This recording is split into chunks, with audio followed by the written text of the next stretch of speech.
Hello, everyone, and welcome back to the Kings of Cold podcast.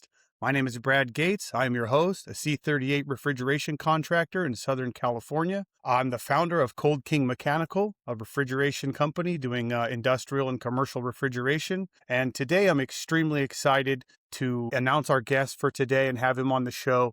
He's a legend in the industry. He has changed the face of the industry and the way we work for years to come and generations to come by inventing tools. He's been in the trade for 36 years, holds 14 patents and counting. He's still building them. And we're very excited to welcome to the show today, Mr. Robert Kraft. Hello, how are you guys doing? Awesome, brother. Thank you so much. And to start off, 14 patents. Wow, man, that's incredible. That's like, some people will never have one patent and you have 14. That's very impressive. You should be proud of yourself for that. Yeah, definitely. It's the patent side of things of inventing isn't my favorite. I am proud that I've been able to stick with it and get that side of the inventing career kind of dialed in a little bit. And not every product needs a patent, but certain products that I think are going to be game changers, maybe copied easily, things like that, I'll go ahead and pull a patent on it. Yeah, I can't believe I own 14 already. It's crazy. That's probably why I'm a little bit broke on the broke side nowadays, because Yeah. they're not cheap. But it's important to protect my ideas, and I think it's important also for the industry to have protected ideas so they're original and there's not a bunch of knockoffs and things like that. Yeah, that's frustrating as hell. You see something, you take a guy that goes and builds something from a true understanding of the trade with all your years of experience and your hands-on knowledge of why we need these tools, and then people just come and steal it. And unfortunately, that seems to be the way of the game with all these knockoffs and copies of everything. But I've seen all the stuff that you're building, and it's top notch for sure. And we'll talk about a lot of that more later on as the show goes on. But what got you into the trade? How did you start? Oh, that's a fun question. So in 1990, I just got out of high school. I didn't graduate. Even my dumb friends graduated. No, I call them dumb, personally, but the guys that like, oh wow, you graduated, and I didn't graduate, and I just wasn't into school. It wasn't my thing. I didn't really care about molecules, and when they started doing putting letters in math, I'm like, I'm out. I don't even know what. I'm not interested in this. So everyone started going to their careers with their, high school diploma and things. And I'm thinking, wow, maybe I screwed up here, and I started second guessing myself, and maybe I am dumb. I don't know. And then shortly after that, my stepdad comes home from the coffee shop and said, hey, my buddy, he does HVAC and he needs some help. And I'm like, what is HVAC? He goes, well, it's air conditioning, basically. I'm like, okay. I said, what do I got to do? He said, you got to be at this Millie's restaurant. This is in California, by the way, in Covina, California. Oh, okay. Okay. Yeah, that's where I grew up. So at 5:30 a.m. tomorrow, and I'm 18 years old. I'm like 5:30. I get up at 11. That's early, Hold on. I'm like, holy cow! All right. So I said, yeah, I'll give it a shot. So I went ahead and I showed up at 5:30, and I've been doing it ever since. It was the best decision of my life to show up there. My first day, this company had like 34 Chuck E. Cheese accounts, so it was mostly light commercial. And I was Whoa. just a helper, grab my tools, do this. And I really was intrigued because there was so much to it and it was interesting to me. So I was intrigued from day one. Yeah, So that's incredible. What was the part that intrigued you most as a young man? What was it that mostly brought you into it, drew you in, or that it kept was you coming back? that every day was different. And there was so much that I didn't know that I wanted to learn. Like, how does an air conditioner work? Like, I remember my boss. I'm probably a couple days on the job, and I'm hooking up gauges to a unit, and he got so mad at me. He's like, "What are you doing? You're gonna put non-condensables in the unit and mess it all up." I'm like, "Well, I'm just trying. I'm trying. I'm eager to learn here. Let's throw these gauges on. And tell me what the hell they mean." And Yeah. I was just intrigued because there's so many things to know about it, electrical wise, plumbing wise, and refrigeration theory wise, and all that. And it just caught my interest. And I, I think back then I was making $9 an hour, which back when I was 18, 36 years ago, that was decent pay. I'm thinking, well, maybe this is a good trade for me. So I kept with it. And yeah, I've Yeah. been doing it ever since. Yeah, that's incredible. Also, I think most of us resonate with that sense of accomplishment when you do start figuring those things out. You're kind of like, okay, that little Yeah. happy dance we do at the end of the job when you start figuring out something and start thinking you know something. So that's pretty Yes. cool. I love that story. That's pretty neat. You're like 5:30, no way. I love that story. I know, right? Yeah, I've been there before where you're just like, I got to get up when? All right, let's do it. Yep. Which one of your inventions are you most proud of? That's a tough question because they all mean something to me in different ways. The Jumper King was basically my first breakthrough product that has helped so many technicians out there. I did have one product before that. My very first product on the market was a license plate frame. It said diesel power and had the diesel pipes on the side. It says diesel power, and I got that into auto zones and all the auto parts stores, and that was my first licensed product.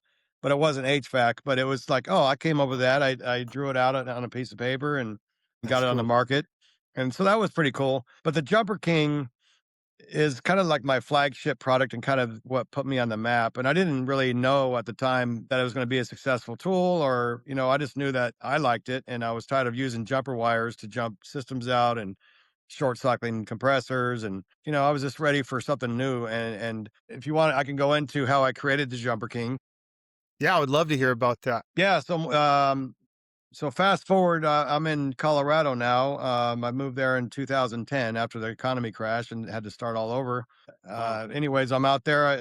Got a couple accounts, and I'm on a rooftop unit at a car dealership, 12 and a half ton train unit. And this particular account, I had a full all inclusive maintenance agreement. So I fixed anything that went wrong, but they gave me a pretty decent amount per month to do that, like a Mm, full coverage insurance policy basically for HVAC. yeah, So I'm starting my units like I normally do on a maintenance, and I short cycled this compressor, and it never started again.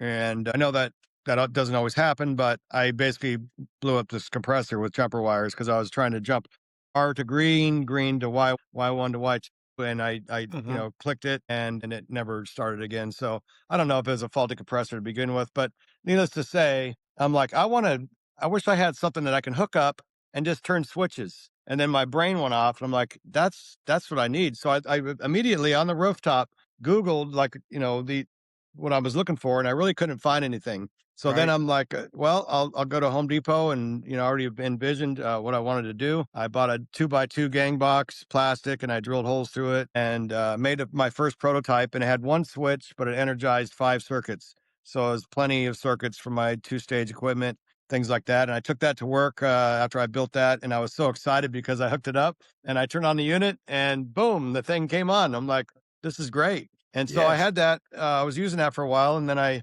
started reaching out to companies to try to license it. And I first reached out to Subco as one of the companies I reached out to, and I didn't know what I was doing or what to say or who to Right. talk to, but they turned it down, and it actually sat for like a year without going anywhere. Okay. And then I go to train to one of their barbecues that they have, where they have distributors on display and displaying their new products. And Subco Trade Fox was there with the umbrella and a couple other products made from inventors. And I'm thinking, whoa, okay. So I reached back out to Subco and I said, hey, I'd like to revisit this product. And they said, well, let's take a look at it and put it in the Trade Fox Inventor program. And that's basically where it started out. And we made plenty of prototypes, and it finally got on the market, and it's been a great successful tool. And people to this day still reach out to me and tell me thanks so much for inventing that tool. And that's what really matters to me, is to make a difference in the HVAC industry that has given me a great lifestyle, ups and downs. And the industry has been great to me, so it feels good to give back. And Dude, that's cool. so I have I a love creative that. mind, and I didn't really realize how creative my mind was. I've been inventing stuff most of my life, but they're just ideas, and I'm like, that would be cool. And I make a prototype, and I didn't even know what licensing was. But anyways, Wow. that's the tool I'm most proud of. But every other tool, like these other 3 tools that are coming on the market this year, I'm very proud of those as well, equally, because they're all awesome in their own right. But I think they're going to help out the technicians out there do their jobs better, more efficiently, and save time and be safer and things like that. I don't know if you know about these lighted test leads that I got coming out. We haven't really been marketing them because there was a delay on these, but they're test probes that you test voltage with, and I incorporated flashlights on the end of them, and they're Yeah, that's a USB-C great idea. chargeable. So, still working on that. That's been a long time in the works. There's a lot. They have to be UL listed, cat rated. There's a lot of technology going into a small space, and they got to Right. be safe and high quality. It takes what it takes, but most of these Yeah. products have took 1 year to 5 years to get on the market, so Wow, one to it takes five a while. years, and then I imagine that just depends on what it is and what hurdles you have to jump through for technology, for manufacturing, and all those other things. That's stuff that most people 100%. don't think about for sure. That's incredible. Yep, absolutely. Wow, I can imagine your gut wrenching feeling. We've all been there when you're on the roof and you're working on a compressor and it was working and then it dies right in front of you. Like it's all like, oh, man, it's like probably like a doctor watching a patient die or something. But it's even worse because when then we got to get to work and fix the thing, especially when you're on a full maintenance coverage program and it's coming out of your pocket. Yeah, I think it cost me, I don't know, 2,500 bucks or more, and you know Ouch. what? My feelings were hurt. At Yeah. that time, I had probably 20, I don't know, high 20s experience or whatever, and I've jumped out so many units in my career, but, my feelings were hurt. I'm like, "I need a tool that can help us out," and the Jumper King turned out to be even more than that. It does a lot more than I invented it to do. It finds low voltage shorts. All the tips that come with it, the piercing tips are really awesome. The leads fit in your voltmeter, so you can check voltage on wires like a pressure switch with the piercing tips. There's a lot of That's things so that it can cool. do that I didn't really originally have in the plans, but so But you're it's on the pretty cool. second rendition now, right? We're on Jumper King 2.0 right now. Is that correct? That's correct. It's just hitting the market now. Yeah. Yeah, I saw that. I follow that on Instagram and I'm looking at that thing like, man, I got to get me one of those bad boys. That's for sure. Like it's just a handy tool to have. And it's pretty cool to watch something that you built kind of take its own life on and grow as you get feedback from the technicians and stuff. It's got to be neat. 100%. That you hit it right on the nose. I took a lot of feedback from the technicians, good and bad, and from myself, and we implemented as much changes as we could do without changing the part number. It's called a rolling change. So it has same part number, and most importantly, it's the same price point. So Oh, we okay. made all these improvements and without jacking up the price. I think the price might go up a little bit just because of tariffs type of And thing. everything's got to go up. I mean, that's just the way it Yeah. is. I don't know of any prices that go down. That's for darn sure. No, not at all. And at the end of the day, that's $100 tool all day. I mean, you use it once. You might not use it on every call, but you use it once, and it can help you diagnose a short in 3 minutes, opposed to Hell two yeah. hours. You know. Hell yeah, it's pretty incredible tool, and as soon as I saw it, I'm well, that's a genius move. That Subco Trade Fox situation is really really badass. I have one of the umbrellas on my truck, and I probably would have died without that thing, to be honest. And Yes, exactly. it's pretty cool. Yeah, I mean, I may have burned a hole in it. Don't tell nobody with my torches one time, but it Yep. still works pretty good.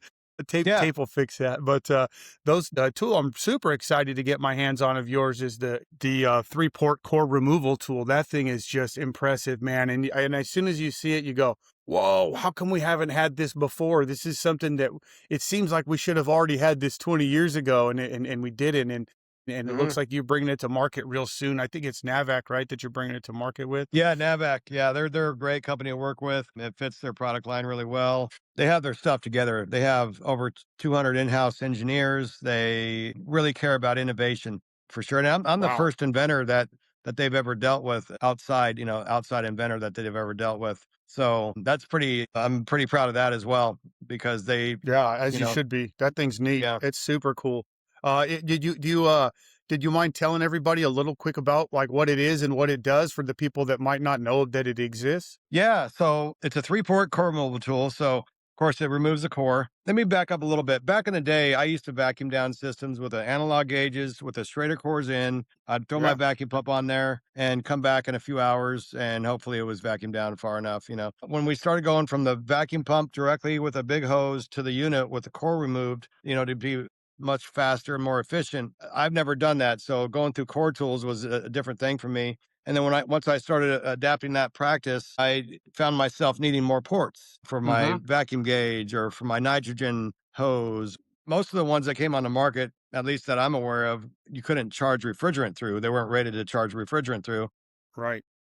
But So I was looking at these core tools, and then I started stacking these core tools on top of each other, making my own ports, and then of course you Right. got leak points, and the next thing you know, I got this big old Frankenstein looking thing, and I'm always scared that it's leaking. I'm making sure it's tight, and I'm thinking, why not just have a one tool that has three ports? Because I thought about it. I don't think you'll ever need four ports, but you'll always need one, two, or three ports. And the Right. reason why, so you take one core tool on a mini split, say, so now you have, because mini splits only have a port on the suction side. So now Mm-hmm. you have a spot for your micron gauge and your charging hose, because this tri-port, three-port core tool is rated for, I can't remember, 650 psi or higher, and you could charge refrigerant to it. So I thought, well, that's great. I love that, and you can do that on a split system, a big commercial system, or whatever. But then my mind started going even to a different level, and I'm thinking, okay, I'm on, say, a residential system, and I got it on the suction side. I got my vacuum gauge on the liquid side, farthest away that I can, and but I don't have anywhere to put my high side gauge or my gauges, because I got my nitrogen hose to one port, whatever else on the other port. But I thought, if I put two of these tools together, so you picture this, you have one on the liquid side, one on the suction side. So on the liquid Right. side, you have one port for your micron gauge, one port for your high side probe or your manifold hose, and then Mm-hmm. the other port is your vacuum hose. So you can run two vacuum hoses to one unit if you have to, say, on a big commercial unit, or Yep. leave that alone. The other side, the suction side, you can have your charging hose on one port. You can have your manifold gauges on the other port. So now you can have your manifold gauges and hoses within series of the vacuum down system. So what that benefits you of doing, or you can have probes, is you don't have to remove any hoses or purge anything. All you got to do is turn valves, and all the way until you're done, and you charge the system and you put your cores back in. So there's no, because I always hated removing hoses. And when I put my manifold gauges on, Yep. when they were just sitting there off to the side and I got a good vacuum on the system, I got to really think about not letting air in the system. There's a lot of things you can mess up.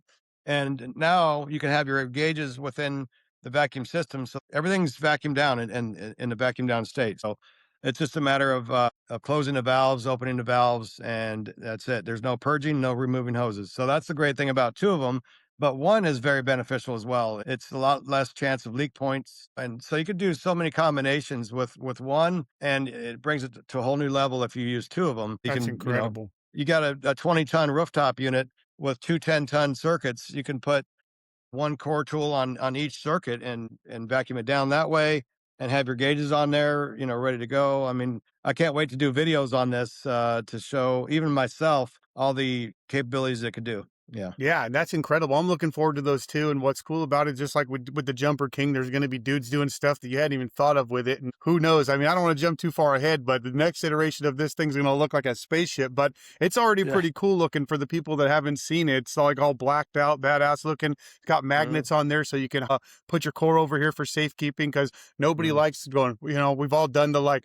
Can't find my Schrader shuffle, you know what I mean? Looking around Oh, the for it, Schrader and shuffle. there's Yeah. yeah, Oh, yeah. yeah, and there's valves on each one of the ports, which is freaking genius move. So that thing's really Mhm. cool. And as soon as I saw it, I was like, man, I got to get one. Well, now talking to you, I got to get two of them. So I guess I'm going to have to put two in the shopping cart. But that's a very incredible tool. And I saw the what's it? It's called the Easy Dose, right? The other one Yeah. yeah, that thing's pretty incredible too. Because to talk back earlier, we are talking about those all-inclusive maintenance plans. I have a customer that I do that with, and everything's yours. If that drain line plugs up or if there's a problem, you're got to be with that stuff. And I think that we found that those drain treatments really help out, but going and putting them in there's tough. Yes, exactly. And there's things on the market currently, and they all have their own place. But what I like about the Easy Dose is it's so, there's nothing really to break. It's so simple. You don't need an app. You don't need Wi-Fi. There's no motors. And I appreciate the folks that have made other products that do that. But Right. sometimes I like less is more, I guess. So Right. an old lady might not like to download an app or whatever. So it's very user friendly. The customer basically, when they change their filter, at least out here in Florida, I'm pretty impressed on how many customers change their filter, because if you don't have air out here, you die, and you're sleeping, a 98 degree with Yeah. 100% humidity. and it's no fun. So the homeowners are pretty good out here as far as residential and keeping their systems maintained. So you basically just turn the valve, you let it holds 32 ounces of Viper pan and drain treatment, which that pan and drain treatment works phenomenal. I've tested it in my other house and it works Okay. great. So you open the valve, it takes 5 seconds to disperse 4 ounces, which is about a monthly treatment out here. Every region might Yeah. be a little bit different, but it's just basically it's a good way easy way to get your pan and drain treatment in the right spots in the coil. In the back of the pan, it has all these tubes they can and fittings you can run in the back of the pan, Yep. sides of the pan, front of the pan, treat the whole pan instead of just treating the drain line or something like that. So very easy, simple product, but sometimes less is more. Yeah, especially for something like that. I mean, there's no sense making a, rocket science like a toaster that can fly. That doesn't really make sense for sure. I know the other tool that you've been showing a lot lately is your hammer for the sheet metal and the ducting guys. And I was like, wow, that thing's pretty impressive. And it seems like a pretty simple upgrade, but a very necessary one for those type of jobs. I've never done any sheet metal work myself, but Mhm, watching the demonstrations and stuff, I'm like, man, this saves guys from having to carry tools and on mhm. their belt, and it saves time, and time is money, as we know. Yep, absolutely. Um, you want me to tell you how I came up with that idea? Yeah, I would love to hear that. So my son's in a haircut salon. He's getting a haircut, and I'm sitting there in the lobby, and they have exposed ductwork, spiral, and the plenum's coming down through the roof. I'm just checking it Okay, out I'm rather look at that than wait for his haircut. So I'm right. doing that, and I noticed that all the drives, the S and drive on the plenums, the drives were just hammered, it was all crooked sideways. Even though they had Pookie over it, you can still see it. And instead of going, "Oh, what a sloppy job," I thought I've been there before because I've hung a lot of S and drive ductwork, and to Okay, carry hand seamers in your tool bag on the scissor lift, the hand seamers are very bulky and they never stay closed, and they're kind of a pain. Hand seamers have their place, but when you're want to bend a drive properly with a nice flat even bend on it so you can hammer it the rest of the way over and make it mhm, look nice and make it feel better and not look crappy. Thought I feel that guy. I know where he is at because it's probably Friday and he didn't have time to go get his hand seamers that he forgot in his box down below, whatever, so he just hammered right, them over. And I thought, how could I incorporate something in a tool that you're already using that isn't as bulky. And I don't know where I came up with this slot idea in the hammer, but it just popped into my head. Like, what if I put a slot in the hammer and then I just slide the drive through there and bend it because you're definitely carrying the hammer and that's not bulky. You have your hammer holder on your tool bags. It's not that bad. And right. so I went home and I started drilling through a hammer and made a slot. I went through 6 carbide drill bits, Wow. and the very last one, my son's sitting there watching me, helping me out, or whatever he was doing, cheering Yeah. me on, or whatever. And the sixth drill bit broke in half, shot across the garage, and hit him in the arm, and gassed him up pretty good. He was bleeding pretty good. I'm Oh, like, holy cow! But long story short, is I put the notch in there. I bought some S and drive and some ductwork, and I tried it out. I'm like, holy cow, this is so convenient. So wow. that was my first prototype, and then it took me quite a while to find a company to bring it to, and I'm glad that I ended up with Malco because Malco has been with me since pretty much day one. 1993, I went to college for 2 years and took a tech school that my other company put me through, Okay. and Mount SAC, you might know Mount San Antonio College Yeah. over there in Brea, Yeah. California. I went Mhm. there for 2 years. I was top of my class. So, by the way, that's when I realized I wasn't dumb. It's just that I wasn't into school. I 'Cause, just didn't there like was it. like no, there was like 40 students in there, and I was the top guy. I couldn't wait to get to class. Let's learn some stuff. These TXVs, like, what the hell is this? Crazy. Yeah, And yeah. I was so excited about it. So, but what I'm getting to is Malco provided all the students a toolkit with shears and a hammer and snips and all this. I thought that what a great thing for them to do to give back to the students and promote that. So there's a little bit of a sentimental, or I don't know what the word is, Yeah, part of me that I'm for glad that sure. I ended up with Malco because they've been with me since day one. Yeah, that's incredible, and that's pretty cool. You're not just building tools for a job to make you money. You gotta be able to feel pretty good about yourself that you're helping thousands or tens of thousands of people do their jobs easier, and that puts food on their table. It keeps guys from getting injuries. The more you have to make a repeated trips to the truck and all this other stupid stuff, it wears you down, and it does shorten up your career, and it it makes for a bad day when you have to do all those things. So you're not just making tools that make money, you're making tools that make people's lives easier and more efficient and even safer overall. I know as a tradesman I've been a mechanic for a long time and a tradesman a little less time than that in refrigeration, but I had somebody when I was only 6 months in steal all my tools out of my truck. They took about Mm, 90% of my tools, and that hurt me, man, because my tools weren't just things. And I still, to this day, it was years ago, I still mourn the loss of those tools. I went and bought new tools. I have new tools. You'd think it would be a yeah, tradesman's dream to be driving around with a truck full of brand new tools, but I still hate these tools, you know?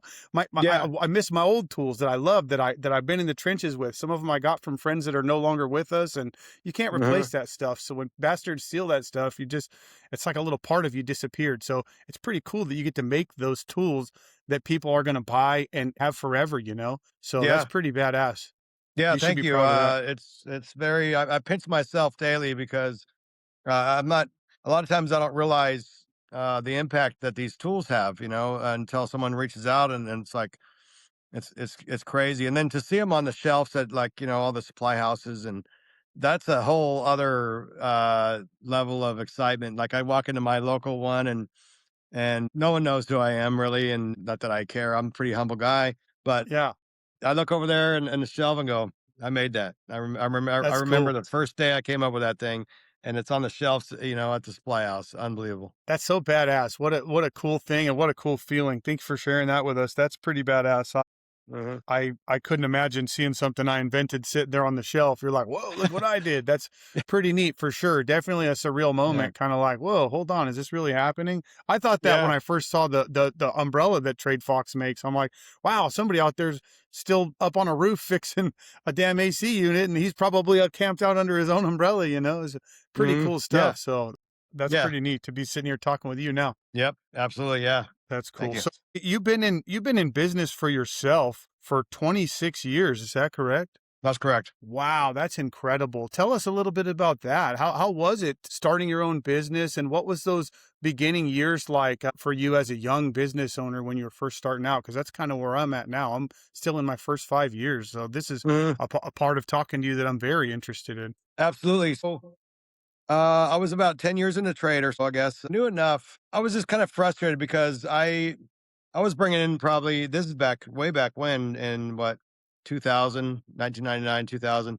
I was bringing in over 30 grand a month for my company, doing 8 service calls a day. I don't know if you ever heard of them. They're out of Monrovia, Uh-uh. big outfit out of Monrovia, but great company that I learned a lot there. But I was making them a ton of money, and I was getting paid pretty decent, but I didn't like some things that they were doing, or the way they ran the company, and other things I loved. And I'm like, why am I making them so much money when I can just do this myself? And I made up my mind. So what, I got my license first, and that Hmm. was a super hard challenge that I got through. I bought a trailer, and I was kind of getting set up to start my own business. And then I was doing side jobs on the side and things like that. And they didn't even mind. They said, as long as you don't use our trucks, our stuff, you could do side jobs. So I started getting a That's couple cool. clients that way. And then I finally went on my own. Shortly after that, it said, I'm just gonna go all in. I'm really good at what I do. I really care for the customer. I think I could do this pretty well. And so I went on my own in 2001. Bought a cheap work van at that point, Hmm. and I have a picture of it to this day. The first day I got my van logo on and stuff, and I was super excited. But it was weird because there's always that first day. Everyone goes through it. So I stopped working for this company on, like, say, a Friday. Come Monday, I'm like, oh my gosh, I have, like, what do I do? Like, I have, like, I don't even know what to do. Like, I don't have a job. Yeah. What the What do I heck? do This here? is, I'm scared to death. So I reached out to realtors in the area and property Oh, management smart. companies. And I said, hey, I do AC. I'll do a good job. I'll be there on time. And I started promoting myself and calling people. And I found this one realtor, that was a local realtor, and he's still my friend to this day. I've known him for, like, since, I don't know, 2001, I guess.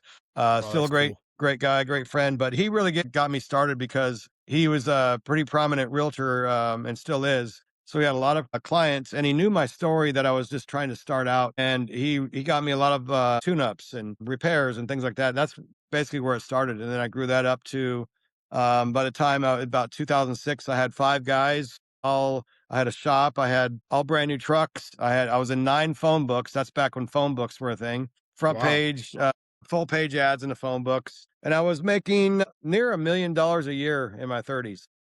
Wow, that's incredible. That's Yeah, incredible. and I come from nothing. I come from poor. I'm an ex drug addict. I went through a lot of drug issues in my days, and I was Wow. really proud of myself for making it there. So everything is great. But in 2009, when the economy crashed, I lost everything. Every single thing that I owned Wow. went to nothing because I just remodeled my house and put 200 plus thousand in my house, and that was my nest egg to keep my business going, but I didn't see it coming. So the timing was terrible, and I didn't have any money to keep in business. I lost all my guys and my trucks, my shop, and both of my houses, and ended up with $1,800 to my name and about 300,000 Wow. bucks in debt.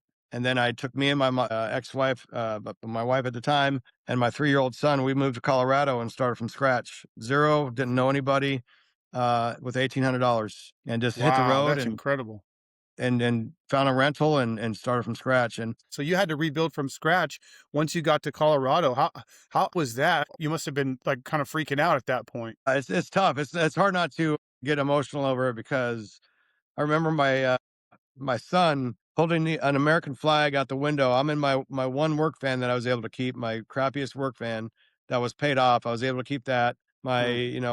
wife was in her car and with a dog, and I had my son with me, and he's holding the American flag out the window almost all the way to Colorado, and we didn't know what our future held. It was Yeah, crazy. that is crazy, man. That's crazy. But you made it and you did it, and I can only imagine that kind of fear and anxiety and stress after, already thinking, here we are, we hit the big time, and then for everything to come tumbling down, that must have just been a very brutal experience. But to have the fortitude and the strength to push through it and to start from scratch and to build again is very impressive, and that's incredible overall to hear that you were able to do that. And how long did it take you in Colorado to get back up and running again? Did you start your own business there as well, or did you start out working for somebody else when you got to Colorado? I actually started my own business there, and I came up with Okay. a business idea on on the way there. I was thinking of how could I be different, So I wanted to do commercial maintenance. So I started a company, HVAC maintenance company, and I just Hmm. wanted to do PMs maintenance. And Yeah. when I got out there, shortly after I got out there, when I touched on the golf hobby, I joined the country club, the local country Okay. club. I had no Okay. money to pay the dues. No money at all. But guess what? I can network and talk to these people that have money. They're a country club member, right? So I Yeah. I joined it and do or die. It's all in. Either I crash and burn and we go back to California, or I meet people and get work. So I was telling everyone that I was golfing with, hey, I'm starting my own business. If you need a water heater, a light bulb changed, your lawn, I don't give a shit what it is. I'll do it. I need to Yeah. support my family and pay my bills, and that's really where it took off. And it took about 3 years, and then of course my wife at the time worked, and that helped out a lot too as well, Yeah. For sure. to help us, float. She got a job and all that, but we were barely getting by. And after about 3 years of doing that, I did a service call for this guy, and he's like, "I really like how you do this. You're honest. You're straight up. You showed up on time. I own a car dealership, and I would like you to come in and give me quotes. I think my current company has ripped me off. They've been with us for 18 years, and I think they're taking advantage of that. And if there's a repair that comes up, I'd like you to quote me on the repair." I'd say, absolutely. So Yeah. sure enough, he called me like a couple days later and said, "Hey, this unit heater's down. They're telling me it's 5 grand or whatever to fix it, and this and that." I said, I'll come check it out. And I think I came in at like 2,800 bucks. I wasn't undercutting the trade. And they were a huge company, so they had to charge a fortune. And I Yep. didn't have to charge a fortune, just a fair price, fair Yep. market price. And I got into the first car dealership that way. And that turned into 34 car dealerships um, Whoa. that I had made as a one-man operation. Wow, that's incredible. So persistent, but that's pretty cool the way you used the golf club and the networking and the golfing to kind of grow your business and get your name out there for people. I Mhm. got to remind myself to tell my wife that one. Yeah, yeah, I'm not just golfing. I'm networking, I got to remember that one. That's a Yeah. that's a good one right there. I'm using that one in the future, but I would take persistence away from that one overall. You really, really had to hang in there and dig deep and and make it happen. That's pretty cool. Yeah, and I mean, it sounds like a sad story and all that, and it was at the time. It was very traumatic. I had shingles in my mid 30s from stress Mm, and some other health problems. I lost everything. I quit the drugs, and I don't know, 2000, early 2000s. When my son was mhm. born, I just said, I'm done.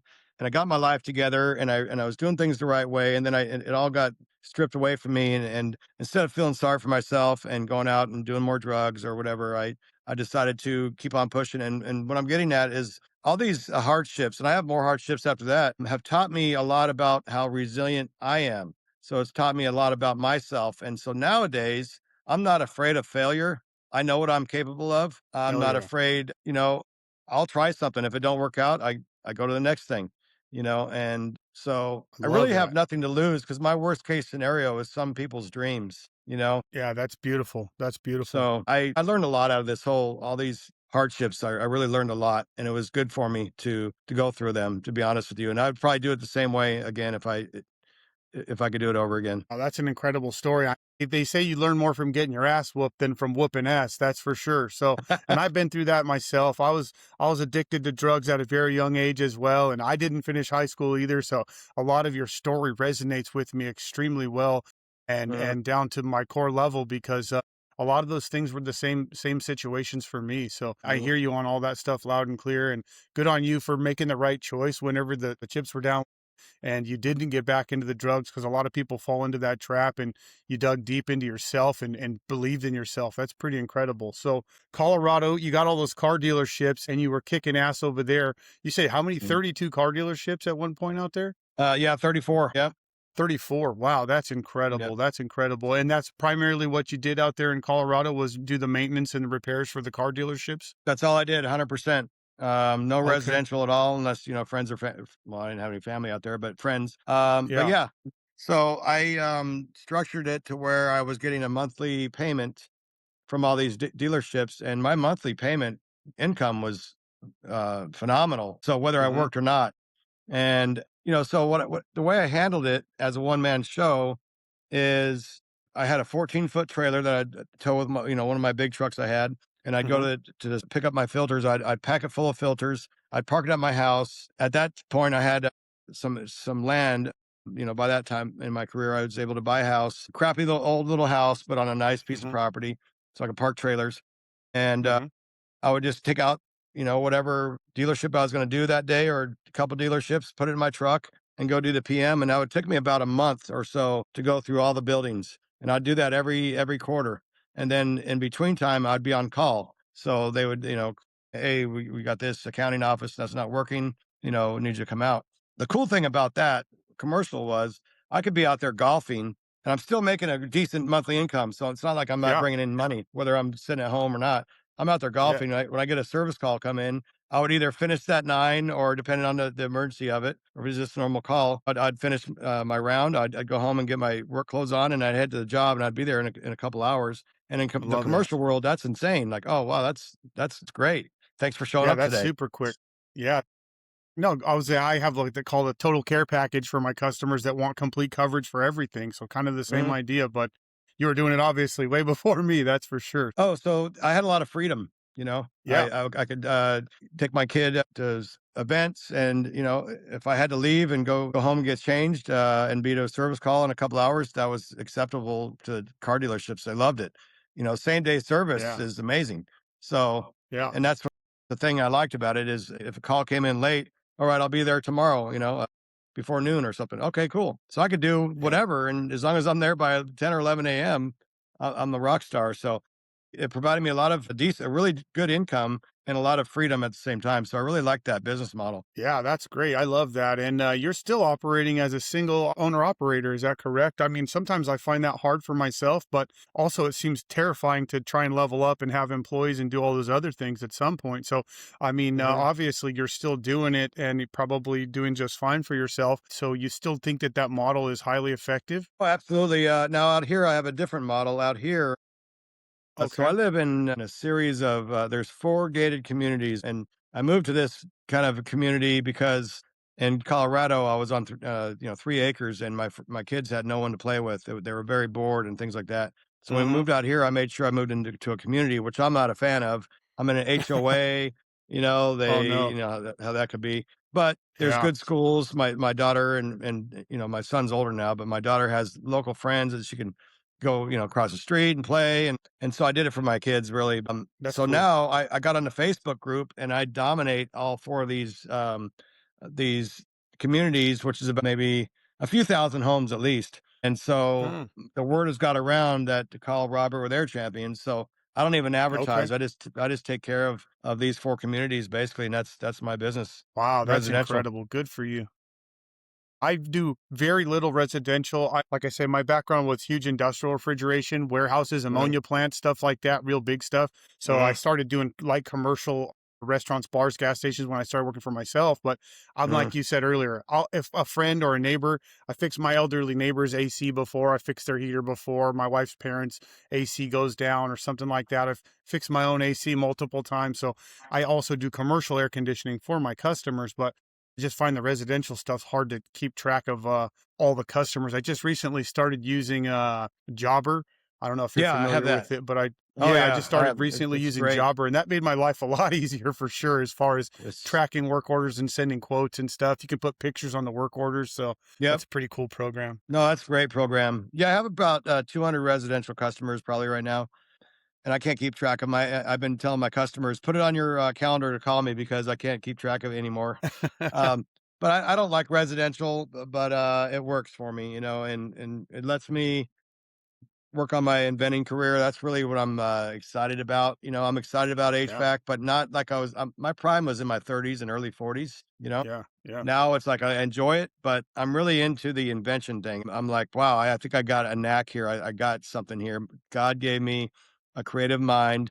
I learned the patent side of things. I took a licensing course for a year from a company years back and learned that. So that's really what is getting me excited again in my later life that I'm 53 years old right now. So I'm excited about the inventions and I'm good with just cruising along with my one man operation. Shit, I'm excited for you, man. I love the idea of inventing new tools and seeing new stuff come to market. Like I was telling you off camera earlier before we started, my dad always said that would be a dream of his to go follow people around and see what they need for their job and make it. So you're living that Mhm. out. You're a living proof that that's an actual thing and you can do it. And you should be proud of yourself for that. Is there any new stuff that you got coming down the pipe that nobody really knows about yet, or stuff that you think might be coming out pretty soon that you're working on that you can tell us about, or is that stuff all hush hush? Well, that's the hard part about inventing is you got to be quiet until the right time, and it's not because of Right. lack of trust. I mean, lack of trust is a thing, but it wanted the market to be surprised. And so, if I told you or Rick or whatever, Right. if he tells someone and they tell someone, next thing you know, thousands of people know about this, and when it comes on the market, no one's surprised or no They're one's trying, like, yeah, or they're trying to leapfrog you or beat you to it or some other dirty yeah, trick or say they had the idea first. Yeah, for sure. What's that thing but called? A poor man's patent where you write yourself a letter that says you're going to do this thing at some yeah. point and then you mail it to yourself so that you have proof at some point. Yeah, that Yeah. was that you could actually still do that, to this day. I think you still that Oh, still really? has some legitimacy to it, That's a if good I'm not idea. mistaken. I established a great, patent attorney. I'm one of their favorite clients. We're like family. I They're love that. great. They've done a great job for me because I only know so much, and then they do the rest. They deal with all the USPTO stuff. But I do have other things in the pipe. I have got a couple more tools that I'm working on as we speak, and I even Love have an that. invention for the kitchen industry that I'm looking to get out in the kitchen industry. And what a lot of people don't know That's about cool. me is I have other products. I have kids toothbrush that I invented thing, and Wow. I have swimming pool inventions. They're all in my head at this point. I do have an HVAC tool that's I just made the final prototype for that I'm working on getting a home for that. But That's I also incredible. have inventions in all other aspects of industries. That's cool. So you're a full-time inventor and a part-time HVAC guy at this point in your career. That's for sure. That's a good way to put it. That's kind of what it's ended up to be here. Yeah, so very That's excited about that. incredible, man. What a fun story and what a fun time talking with you, man. Well, I guess we'll finish up talking about those things I was interested in. Your trucks, bro. Those things are off the hook, man. You got some crazy trucks over there. I seen some of your stuff on Instagram. I'm like, whoa, look at these trucks. How'd you get Yeah, into so that? I've always liked trucks since I was a little kid. I like the monster trucks. I used to go to monster truck shows. I like big trucks. And in Colorado, I found out very quickly that if you have a work van, a regular van, and you got 4 feet of snow, you're not making it out there to fix the heater. So Right, I got smart, and I actually was able to write off my lift kit, my tires. I might have gone a little bit excessive, but I needed to lift my trucks and buy these big four-wheel drive trucks to get to my jobs, to go fix right. the heaters, and when it's Yeah, 0 degrees outside. So well, I started building those, and I had some fun in Colorado, and then my son had this, crazy idea when I'm doing good in Colorado and making some decent money. He said, "Hey, let's build a show truck." I'm like, yeah, "Well, that sounds kinda crazy. You got any money?" He's 14 years old at the time. yeah, He goes, "No, but I could help you design it." I'm like, "Let's freaking do it, man. What the hell? You yeah. only live once." That's cool. So we built that silver truck and took that all around the country to truck shows in Vegas. We won a trophy, and that was fun. And then, I just like big trucks. I don't know if it's because I'm short or what the deal is, but I I've like always big liked them. trucks too. Yeah. Yeah, I think they're awesome, and so this new truck I got now, this 1997, I've always wanted that year, but I wanted to, modernize it and put the straight axles on it and things like that, so I found one Mhm. that was pretty much, had a good start on it. So I went ahead and bought that, sold my silver truck, paid off a couple bills, and now I like to tinker with this stuff. I've been out in my driveway just about every day, tinkering with Yeah, things, straightening up wiring. I'm changing the oil, fixing the oil cooler this Sunday. I got to yeah. replace that. I've changed the tranny pan and fluid, and that's another thing. HVAC has made me so mechanically inclined with all Mhm, aspects of life, with mhm. electrical, with even a little bit of carpentry, even though that's not my strong point. But Right. I would never tackle, working on a motor or doing crazy stuff to these trucks if I didn't get into the HVAC industry, because it taught me how to be mechanical and how to really figure out issues and problems, and how to use tools, and the importance of reading RTFM, reading the manual, Yep, yep, doing yep. your research. So, I'm very thankful. The HVAC trade, I owe the world to the HVAC trade, and making products that are giving back to the HVAC trade is an incredible, incredible thing that I really enjoy. But yeah, my big trucks, I love them. That's incredible, man, and you're right about that mechanical, ability because, my buddies get a couple of us in a room and there's nothing we can't figure out or fix, that's for sure. And it's like I'm sure you're the same way where if I don't know something about it, I know somebody that does. You get those guys that just kind of start to know everything about something because somebody's a controls expert and somebody's a fabricating expert as far as metal work and stuff, and you can always find Mm, somebody that knows the answer to help you with something, so that's really cool. And that truck's yep. got the 7.3 in there, huh? The 7.3. Yeah. 7.3. Yeah. Yep. Yeah, Yep. I can hear that thing. That's such a distinctive sound, that motor. I'm sure the HOA folks love it, huh? Yeah. Glug, glug, glug, glug, glug, glug, glug. Yeah, Yeah, yeah, yeah.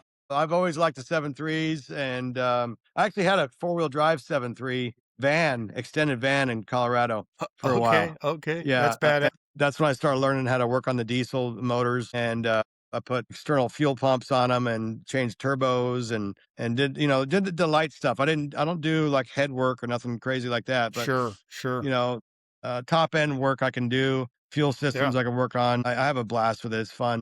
But yeah, the 7.3 motor, there's nothing like it. And what's kind of sad, this truck that I bought, the guy didn't really know about trucks, and he took it to a mechanic 100%. And the mechanic he had, it was so sloppy. There's so many Mm, hokey things on this truck that I'm going through yeah, and fixing and making it right. And I'm having yeah. fun with it, but he gave me plenty of things to work on this thing.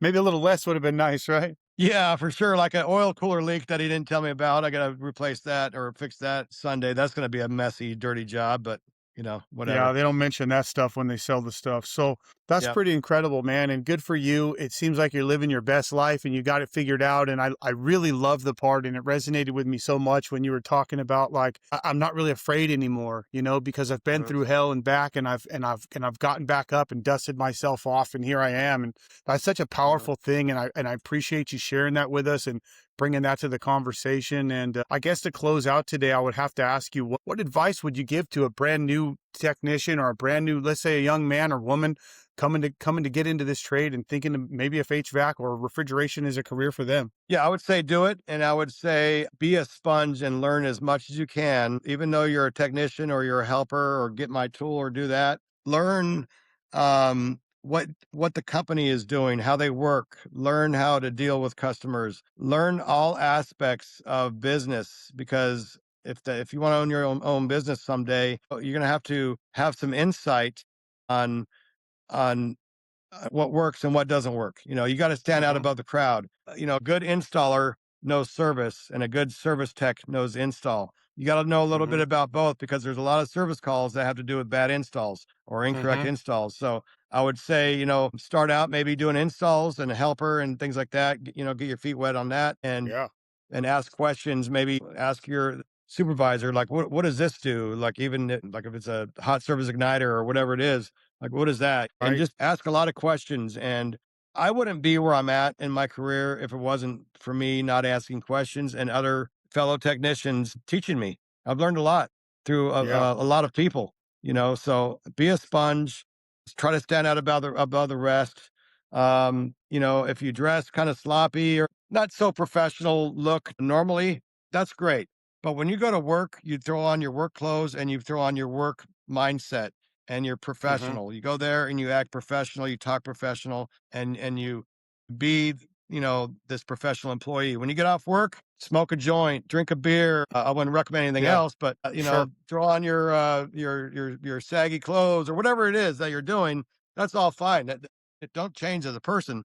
But when you're going to work, it's time to be tuck in your shirt, look professional, act professional, be a sponge, learn as much as you can, all the way up from how the business is ran to the dispatchers, what they say, to the customers, what they say, to your peers, what they say, and learn all that as much as you can, and you'll learn a lot in a short period of time, and then you can decipher if you want to own your own business or be just a service manager or whatever it is in the HVAC trade. There's so many aspects to it.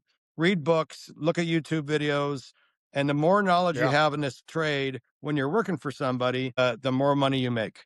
The more valuable you are. If you can go to a service call and fix 1,000-ton chiller, or go fix down the street a PTAC unit at a hotel, or just a residential cooling system, and you can do all three of that, you are very valuable to the company you're working for. So I would Yeah. learn as much about many things as you can within the trade. That's what I would That's recommend. that's incredible advice. Incredible advice. A couple of those things that you said that really stick with me is I didn't when I was a service technician working on all the industrial stuff. I shied away from the damn construction like the plague, and now I'm biting myself for it, kicking myself in the Mm, ass because I wish I would have.